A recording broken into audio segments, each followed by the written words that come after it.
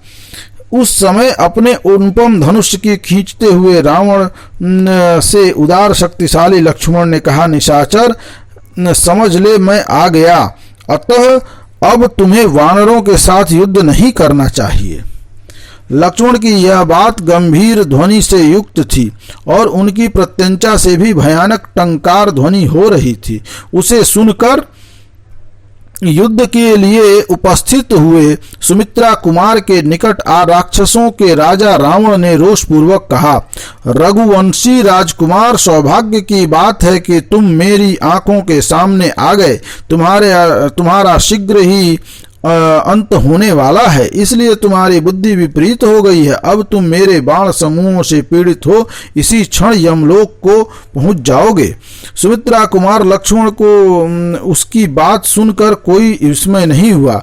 उसके दांत बड़े ही तीखे और उत्कट थे और वह जोर जोर से गर्जना कर रहा था। उस समय सुमित्रा कुमार ने उससे कहा, राजन, महान प्रभावशाली पुरुष तुम्हारी तरह केवल गर्जना नहीं करते, कुछ पराक्रम करके दिखाओ। पापाचारियों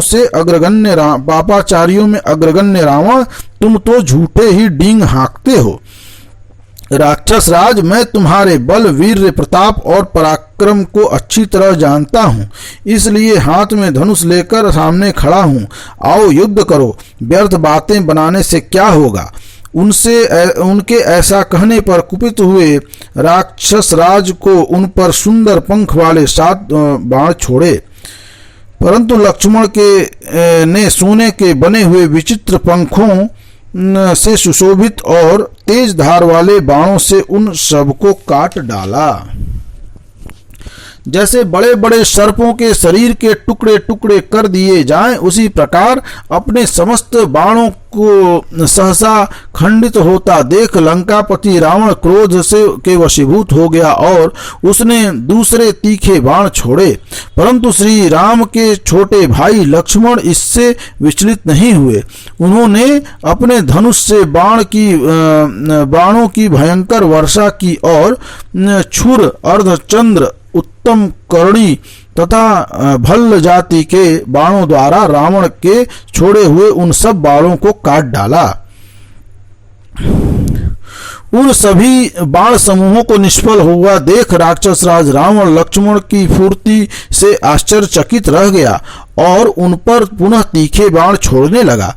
देवराज इंद्र के समान पराक्रमी लक्ष्मण ने भी रावण के वध के लिए वज्र के समान भयानक वेग और तीखे धार वाले पैने बाणों को, जो अग्नि के समान प्रकाशित हो रहे थे, धनुष पर रखा, परंतु राक्षस राज ने उन सभी तीखे बाणों को काट डाला और ब्रह्मा जी के दिए हुए कालाग्नि के समान तेजस्वी बाण से लक्ष्मण के ललाट पर चोट की। रावण के उस बाण से पीड़ित हो लक्ष्मण जी विचलित हो उठे। उन्होंने हाथ में जो धनुष ले रखा था उसकी मुट्ठी ढीली पड़ गई। फिर उन्होंने बड़े कष्ट से होश संभाला और देवद्रोही रावण के धनुष को काट दिया। धनुष कट जाने से लक्ष्मण ने 3 बाण मारे। धनुष कट जाने पर रावण को लक्ष्मण जी ने 3 बाण मारे जो बहुत ही तीखे थे। उन बाणों से पीड़ित हो राजा रावण व्याकुल हो गया और बड़ी कठिनाई से वह फिर सचेत हो सका। जब धनुष कट गया और बाणों की गहरी चोट खाने पड़ी तब रावण का सारा शरीर मेद और रक्त से भीग गया। उस अवस्था में उस भयंकर शक्तिशाली देवद्रोही राक्षस ने युद्ध स्थल में ब्रह्मा जी की दी हुई शक्ति उठा ली। वह शक्ति धूमकेतु अग्नि के समान दिखाई देती थी और युद्ध में वानरों को भयभीत करने वाली थी। राक्षस राज के स्वामी रावण ने वह जलती हुई शक्ति बड़े वेग से सुमित्रा कुमार पर चलाया। अपनी ओर आती हुई उस शक्ति पर लक्ष्मण के अति तुल्य तेजस्वी बहुत से बाण तथा अस्त्रों का प्रहार किया, तथापि वह शक्ति दशरथ कुमार लक्ष्मण के विशाल वक्ष स्थल में घुस गई। रघुकुल के प्रधान वीर लक्ष्मण यद्यपि बड़े शक्तिशाली थे, तथापि उस शक्ति से आहत हो पृथ्वी पर गिर पड़े और जलने से लगे। उन्हें विहल हुआ देख राजा रावण सहसा उनके पास जा पहुंचा और उनको वेगपूर्वक अपने दोनों भुजाओं से उठाने लगा। फिर रावण में देवताओं सहित जिस रावण ने देवताओं सहित हिमालय, मंदराचल गिरी, मेरुगिरी अथवा तीनों लोकों को भुजाओं द्वारा उठा लेने की शक्ति थी, वही भरत के छोटे भाई लक्ष्मण को उठाने में समर्थ न हो सका। ब्रह्मा जी की शक्ति छाती में चोट खाने पर भी लक्ष्मण जी ने भगवान विष्णु के अचिंत अंश रूप से अपना चिंतन किया। अतः देव शत्रु रावण दानवों का दर्प चूर्ण करने वाले लक्ष्मण को अपनी दोनों भुजाओं में दबाकर हिलाने में भी समर्थ न हो सका। इसी प्रकार क्रोध से भरी हुई वायुपुत्र हनुमान जी के रावण के ओर दौड़े और अपने वज्र सरीखे मुक्के से रावण की छाती में मारा। उस मुक्के के मार से राक्षस रावण धरती पर घुटने टेक दिए। वह कांपने लगा और अंततोगत्वा गिर पड़ा। उसके मुख, नेत्र और कानों से बहुत सा रक्त गिरने लगा। वह चक्कर काटता हुआ रथ के पिछले भाग में निश्चेष्ट होकर जा बैठा। वह मूर्छित होकर अपने सुध बुध खो बैठा। वहां भी वह स्थिर न रह सका, तड़पता और छटपटाता रहा। सम्रांगण में भयंकर पराक्रमी रावण को अचेत हुआ देख ऋषि, देवता, असुर और वानर हर्षनाद करने लगे। इसके पश्चात तेजस्वी हनुमान रावण पीड़ित लक्ष्मण के दोनों हाथों से उठाकर श्री रघुनाथ जी के निकट ले आए। हनुमान जी के सौहार्द और उत्कट भक्ति भाव के कारण लक्ष्मण जी उनके लिए हल्के हो गए। शत्रुओं के लिए तो वे अब भी अकंपनीय थे, वे उन्हें हिला नहीं सकते थे। युद्ध में पराजित हुए लक्ष्मण को छोड़कर वह शक्ति पुनः रावण के रथ पर लौट आई। थोड़ी देर में होश आने पर महातेजस्वी रावण ने फिर विशाल धनुष उठाया और पैने बाण हाथ में लिए। शत्रुसूदन लक्ष्मण जी भी भगवान विष्णु के अचिंत अंश रूप से अपना चिंतन करके स्वस्थ और निरोगी हो गए। वानरों की विशाल वाहिनी बड़े बड़े वीर मार गिराए। वानरों की विशाल वाहिनी के बड़े बड़े वीर मार गिराए गए। यह देखकर रणभूमि में रघुनाथ जी ने रावण पर धावा किया। उस समय हनुमान जी उनके पास आकर कहा, प्रभु, जैसे भगवान विष्णु गरुड़ पर चढ़कर दैत्यों का संहार करते हैं, उसी प्रकार आप मेरी पीठ पर चढ़कर उस राक्षस राज को दंड दें। पवन कुमार की कही हुई यह बात सुनकर श्री रघुनाथ जी ने सहसा उन महाकपि हनुमान जी के पीठ पर चढ़ गए। महाराज श्री राम ने सम्रांगण में रावण को रथ पर बैठा देख उसे देखते ही महातेजस्वी श्री राम रावण की ओर उसी प्रकार दौड़े जैसे कुपित हुए भगवान विष्णु अपना चक्र उठाए विरोचन कुमार बलि पर टूट पड़े थे। उन्होंने अपने धनुष की तीव्र टंकार प्रकट की, जो वज्र की गड़गड़ाहट से भी अधिक कठोर थी। इसके बाद श्री रामचंद्र जी राक्षस राज रावण से गंभीर वाणी में बोले, राक्षसों में राक्षसों में बाघ बने हुए रावण, खड़ा रह, मेरा ऐसा अपराध करके तू कहाँ जाकर प्राण संकट से छुटकारा पा सकेगा। यदि तू इंद्र, यम अथवा सूर्य के पास, ब्रह्मा, अग्नि या शंकर के समीप अथवा दसों दिशाओं में भयानक भाग कर जाएगा तो भी अब मेरे हाथ से बच नहीं पाएगा। तू आज अपने शक्ति के द्वारा युद्ध में जाते हुए जिन लक्ष्मण को आहत किया है और जो उस शक्ति की चोट से सहसा मूर्छित हो गए थे, उन्होंने उस तिरस्कार का बदला लेने के लिए उनके इस तिरस्कार का बदला लेने के लिए आज मैं युद्ध भूमि में उपस्थित हुआ हूँ। राक्षस राज, मैं पुत्र पौत्रों सहित तेरा मौत बनकर आया हूँ। रावण, तेरे सामने खड़े हुए इस रघुवंशी राजकुमार ने ही अपने बाणों के द्वारा जन स्थान निवासी उन 14,000 राक्षसों का संहार कर डाला था जो अद्भुत और दर्शनीय योद्धा थे और उत्तोत्तम अस्त्र शस्त्रों से संपन्न थे। श्री रामचंद्र जी की यह बात सुनकर महाबली राक्षस रावण महान रोष से भर गया। उसे पहले के वैर का स्मरण हो आया और उसने कालाग्नि की शिखा के समान दीप्तशाली बाणों द्वारा रणभूमि में श्री रघुनाथ जी का वाहन बने हुए महान वेगशाली वायुपुत्र हनुमान को अत्यंत घायल कर दिया। युद्ध स्थल में उस राक्षस के सहायकों से आहत होने पर भी स्वाभाविक तेज से संपन्न हनुमान जी का शौर्य और भी बढ़ गया। वानर शिरोमणि हनुमान जी को रावण ने घायल कर दिया। यह देखकर महातेजस्वी श्री राम क्रोध से वशीभूत हो गए। फिर तो उन भगवान श्री राम ने आक्रमण करके पहिए, घोड़े, ध्वजा, छत्र, पताका, सारथी, अशनी, शूल और खड़ग सहित उसके रथ को अपने पैने बाणों से तिल तिल करके काट डाला। जैसे भगवान इंद्र ने वज्र के द्वारा मेरु पर्वत पर आघात किया हो, उसी प्रकार श्री रामचंद्र जी ने वज्र और अश्नि के समान तेजस्वी बाण से इंद्र शत्रु रावण की विशाल एवं सुंदर छाती में वेग पूर्वक आघात किया। जो राजा रावण वज्र और अश्नि के आघात से भी कभी क्षुब्ध और विचलित नहीं हुआ था, वही वीर उस समय श्री रामचंद्र जी के बाणों से घायल हो अत्यंत आर्त और कंपित हो उठा। उसके हाथ से धनुष छूटकर गिर पड़ा। रावण को व्याकुल हुआ देख महात्मा श्री रामचंद्र जी ने एक चमचमाता हुआ अर्धचंद्राकार बाण हाथ में लिया और उसके द्वारा राक्षस राज का सूर्य के समान दीप्तमान मुकुट सहसा काट डाला। उस समय धनुष न होने से रावण विषहीन सर्प के समान अपना प्रभाव खो बैठा था।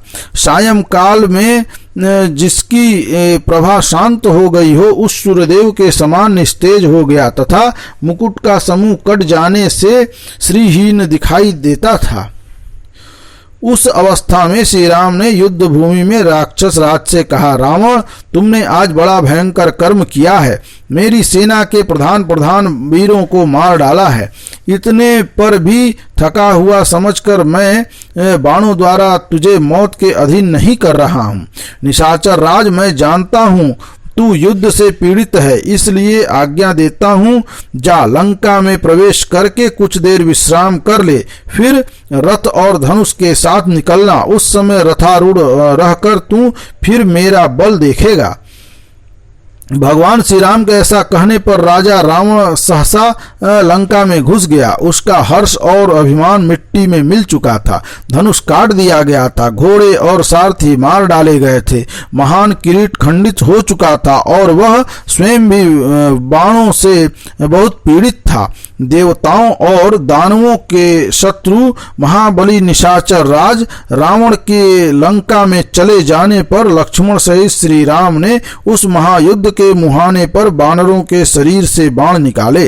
देवराज इंद्र का शत्रु रावण जब युद्ध स्थल से भाग गया, तब उसके पराभव का विचार करके देवता, असुर, भूत, दिशाएं, समुद्र, ऋषिगण, बड़े बड़े नाग और तथा भूचर और जलचर प्राणी भी बहुत प्रसन्न हुए। इस प्रकार राम और रावण का यह प्रथम आमने सामने का युद्ध का 59वां सर्ग युद्ध कांड का यहाँ समाप्त हुआ। बोलिए राजा रामचंद्र की जय।